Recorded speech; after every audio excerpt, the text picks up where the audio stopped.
Monday afternoon, the 3rd of April. It's almost 5 p.m. Just going to quickly go back to Friday, which was, quick look, Friday the 31st of March.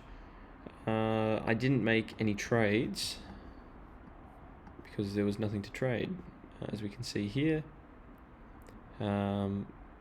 Basically, it just never touched the bands, and I think I went to bed around here, and I had that choice to make of, should I put a trade on and go to sleep, or should I just be happy with what I've got and call it a week, which is what I did. So I didn't put a trade on while I slept.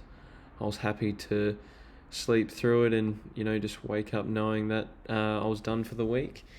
And then, as we can see here, it kind of grinded away against us the entire day. So, a smart decision. And yeah, it never really came back, as you can see. So I would have woken up around this area, and I would have had to try and get out, which is quite annoying, considering all the work we did throughout the week. Going to Monday, so very quickly, Friday the 31st, no trades, no volatility, so we had a total of negative $7,000, which is really good. So to see 4 candles here in the positive in total for the week was really good. Alright, so moving on into this week, the US 500 daily, we can see that we've really grinded up and we've broken out of this trend line.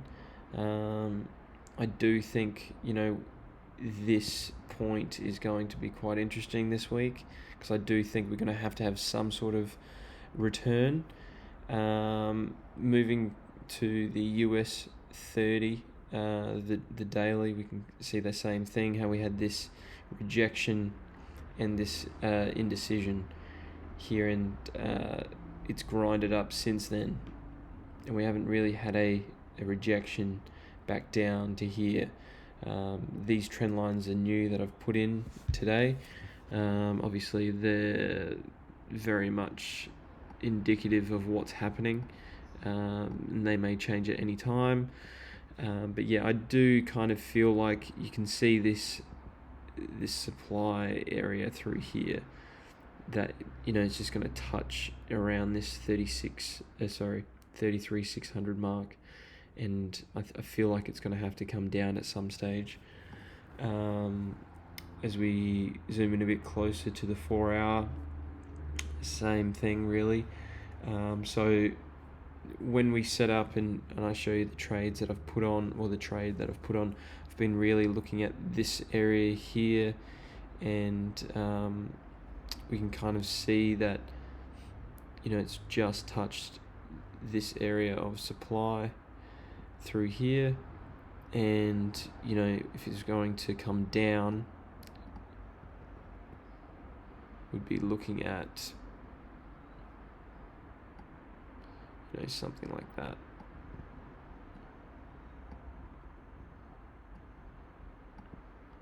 So to speak.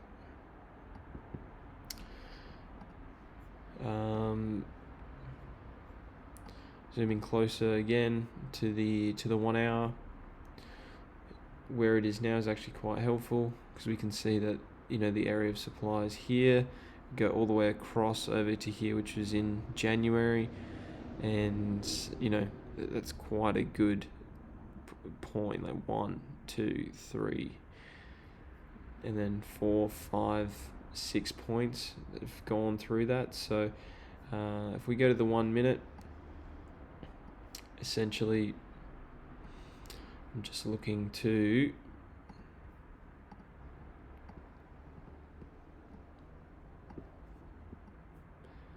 sell, and we're looking at roughly $500 here. If we move over to MT4, we zoom out of that,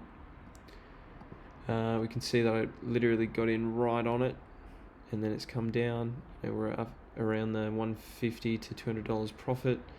This is my take profit here. It's at $500. I feel pretty safe, feeling like it's going to fill. I know that it's grinding to the upside, but if we go to the 1 hour, I feel like it's got to have to give at some stage. Like that's a long time for it to just be grinding with nothing to reject back to. And so we can see these lines that I've put up. So right in where it is at the moment. And then, you've got this line here, which is, just above the third band, and this one here, which is just roughly at the median, and then this one's at the third band, if I was to buy.